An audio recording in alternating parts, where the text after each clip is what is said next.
Hey, thanks for tuning in to the GFree and Happy show.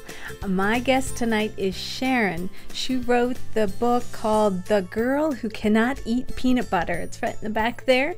And then I'm also highlighting Annie's Bunny Fruit Snacks. Stay tuned.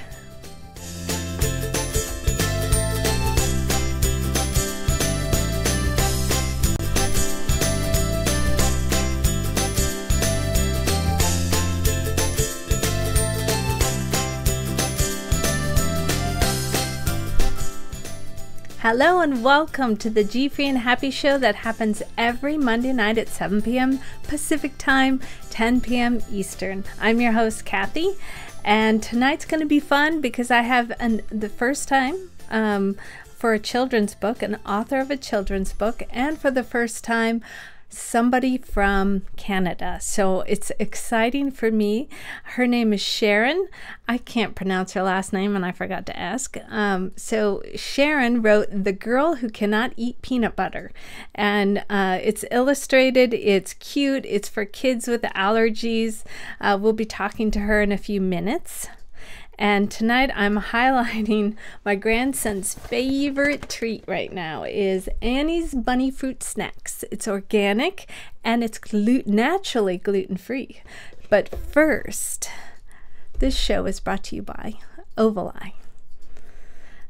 Ovali.tv hosts and produces live video events built to meet your objective. Visit Ovali TV to request a free 30-minute consultation today to find out more about going live with your brand.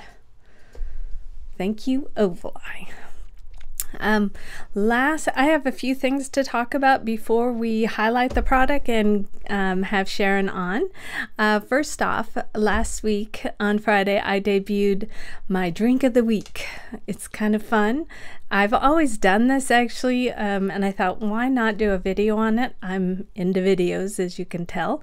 It's a Ovali produced it. It's in my kitchen, and I'm doing like a theme drink. I do it all the time for my friends and family. Why not do it for all of you?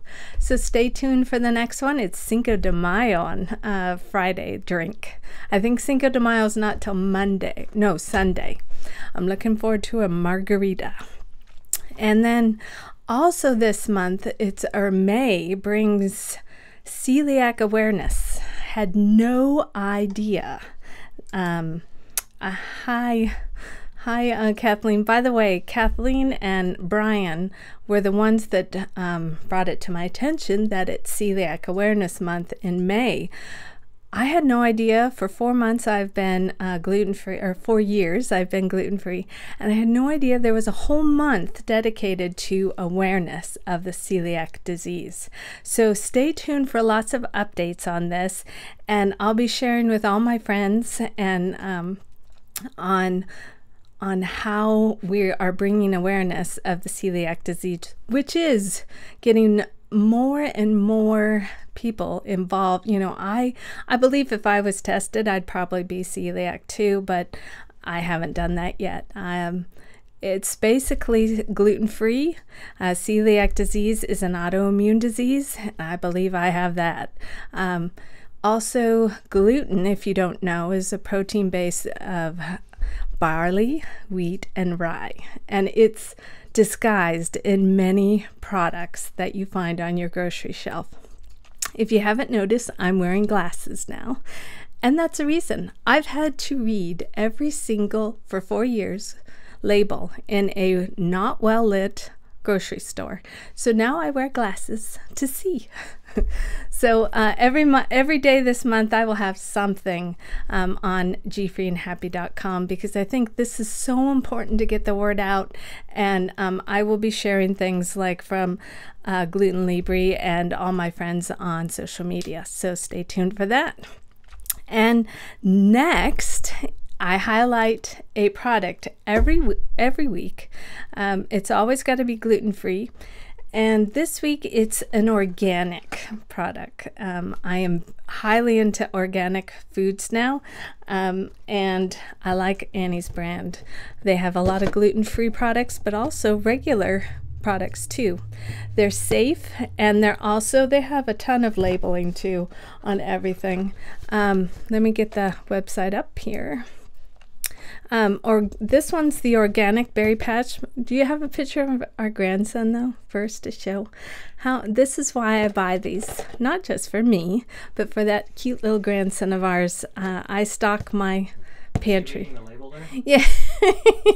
I said, Kelly, grandson, show me the yummy fruit snacks, and that's what it looks like he's doing. It looks like he's reading the labels.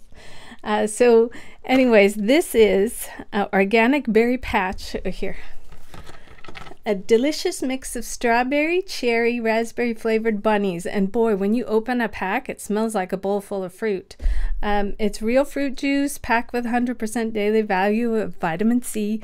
It's no non-GMO.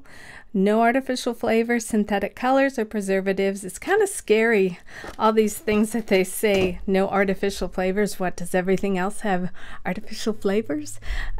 Certified organic, all natural flavors, like I said, vegan, gelatin-free, and gluten-free. So check those out. Sometimes they can be pricey, but a lot of times they're getting more and more popular, so they have lots of sales. Check them out. Target has them too. Alrighty, so next is my guest.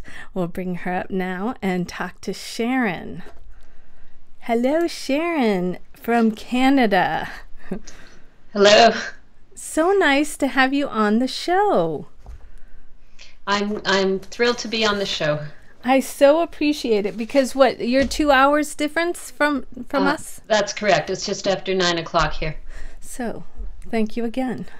And I see behind you, you have your book. We're going to talk about that in a few minutes, but why don't you tell everybody a little bit about yourself? Okay, I'm a writer, a journalist, an oral historian in Winnipeg, Canada, which is in the center of Canada in the province of Manitoba. And I've written on a variety of topics and written several children's books as well, one of which is The Girl Who Cannot Eat Peanut Butter.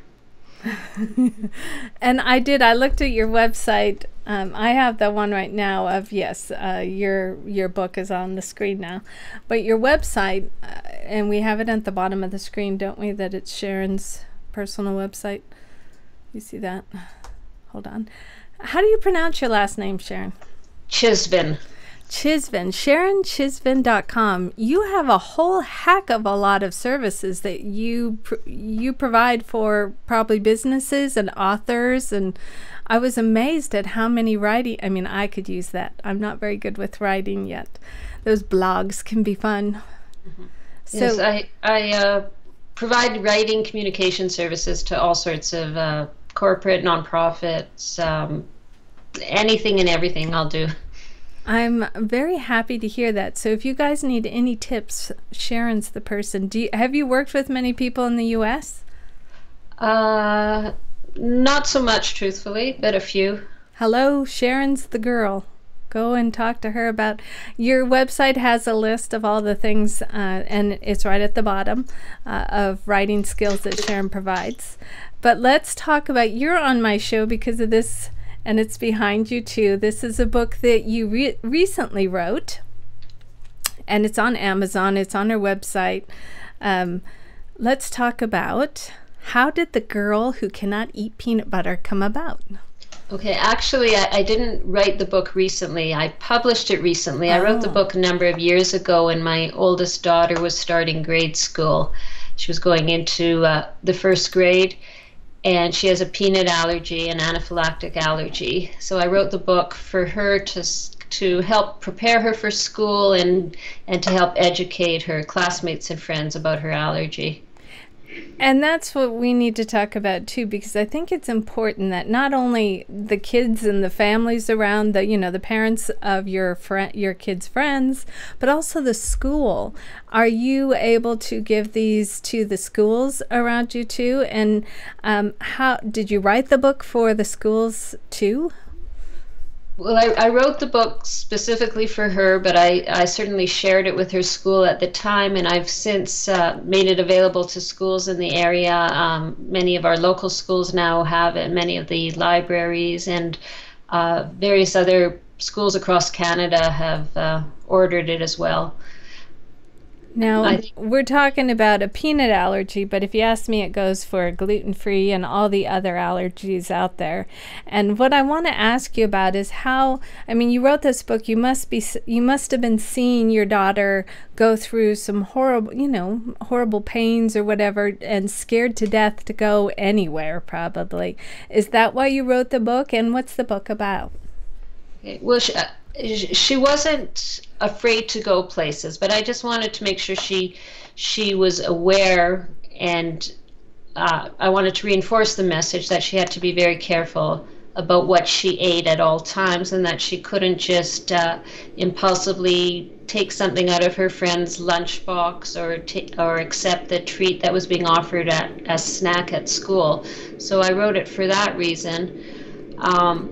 And I guess the message of the book is twofold. It's obviously that children with severe food allergies have to be very, very cautious and careful at all times, but that also that everyone has something about them that's different. So some kids have a food allergy, some kids need to wear glasses, some kids come from single parent homes, some kids have parents who don't speak English, so everyone's different in a different way, and that was sort of the other message of the book.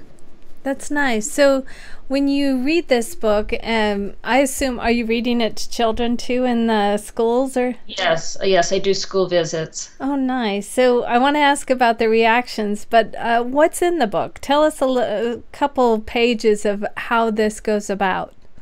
Okay, well, the book starts off, I can just... Can I go ahead and read? I would love that. Yes. Okay.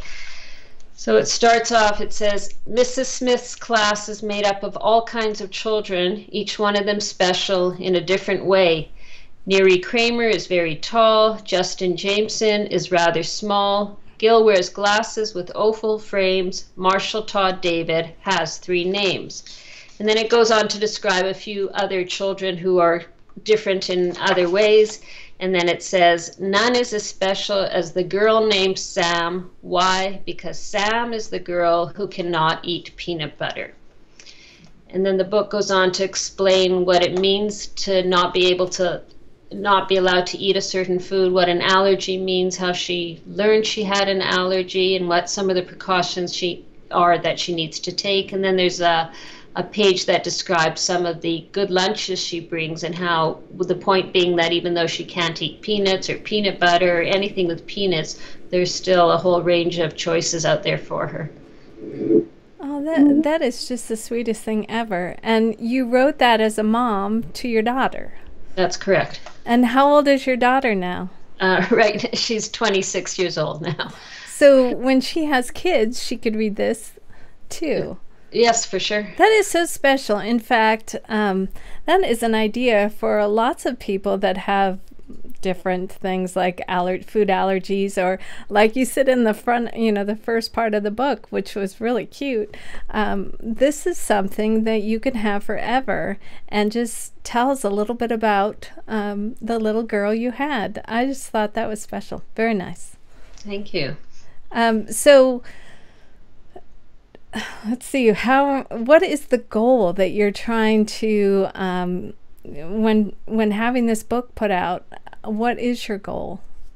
The goal is to educate people, to as I said before, to reinforce the message to the children themselves who have allergies, to remind them that how cautious they have to be, but also to remind them that it's obviously difficult to have a food allergy and to always be on guard, but that it doesn't need to really interfere with your life, and it doesn't keep you from going to school and from having friends and participating in all sorts of activities. And then the second point is the intention of the book is to educate a child's classmates, their teachers, their friends, parents, so just so that everyone's aware of what an allergy is and how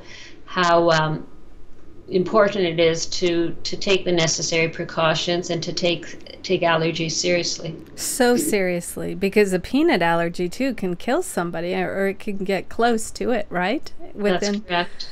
So, Gluten Libre Mom has asked you a question, and she's wondering, how did she find out about her daughter's allergy and how young?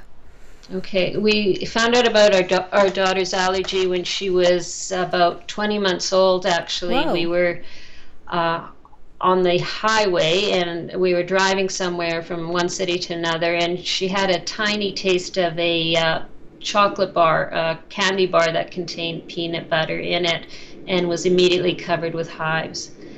So we took her to at the time we knew nothing about allergies, and the hives kind of faded, and we took her to the doctor the next day, and he confirmed that it was an allergy and told us how careful we had to be and how important it was to make sure we always had epinephrine with her. And so we've done that ever since. Did he diagnose that it was a peanut allergy right away? He guessed it was a peanut allergy, and he actually referred us to a pediatric allergist. And then so he confirmed that it was peanut? Yes. So at 20 months, and this was 26 years ago. Well, yes, not quite, but almost, yeah.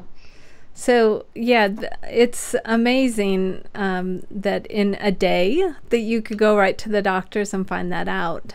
And another point is that you had no idea what kind of allergies or anything about allergies. No, and the thing is, of course, since that happened, we've read a tremendous about the topic. We've researched a lot, and increasingly we meet more and more people who have kids with allergies. So it seems to be a problem that's growing.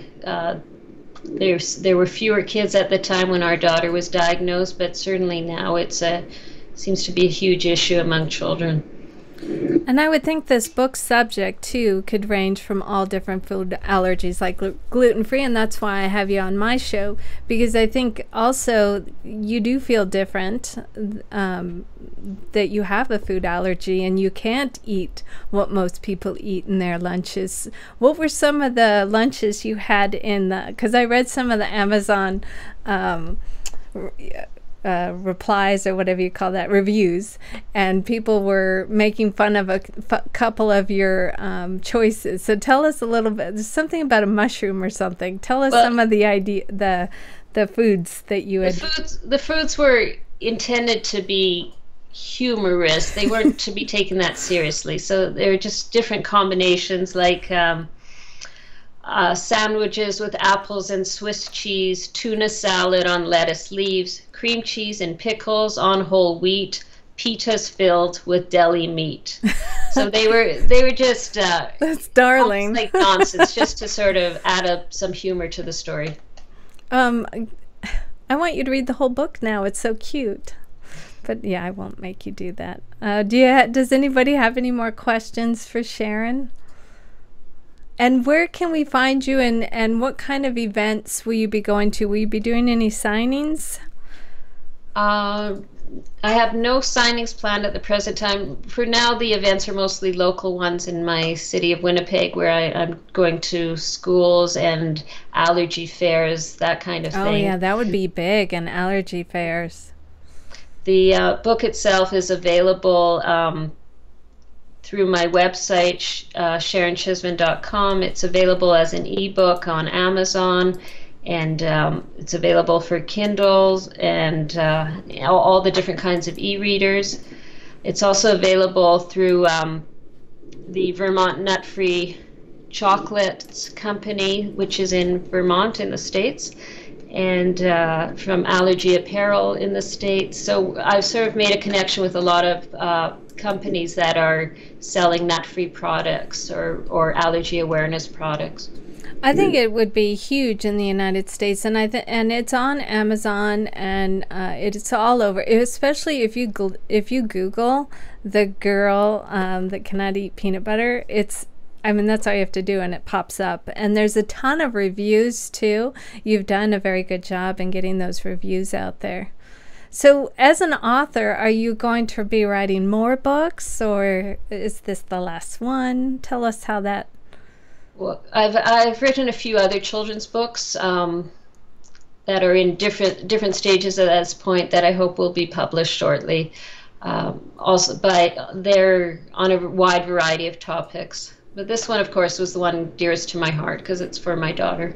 Oh, nice. I love that story. So everybody get onto Amazon, buy it for a family member. Why don't you donate it to your school? This would help the school library out with food allergies. They should actually have a little section in your school, if you ask me, in their library of all about food allergies for kids. That's actually a great idea because I don't think you could find a school today that doesn't have at least one or two or several children with serious food allergies in their school. And you don't want them to feel, like they're weird or something, because you don't want to have that complex, because it's not weird. It's just something that happens. Like you said in the book, you're just different. Exactly. But different is what makes the world interesting. I think so. So thank you so much, Sharon, for being on my show tonight from Canada. And don't forget, she is right there on the bottom, Sharon Chisvin. That's right. .com. Thanks again, Sharon. Okay, thank you for having me. That was fun. Next week, I had to reschedule Julie from OMG It's Gluten Free. It was, she's from the company that I love so much, these cookies. If you go to Disneyland, they are to die for. They're just like homemade cookies that have all the white flour and everything, but it's gluten free. And they're individually packaged so they can be heated. And oh, so yummy. They have lasagna and all. My mouth is watering. Anyway, she'll be on next Monday, and if you'd like to be a guest or have a product highlighted, please go on to the contact page at GFreeandHappy.com, and I'd be happy to highlight your product. It has to be gluten-free though. It can be a service or a product. And then check out my site, GFreeandHappy.com. I'm on Facebook, Twitter, Instagram, Pinterest. And until next week, this is Kathy with GFree and Happy. Thank you so much for watching.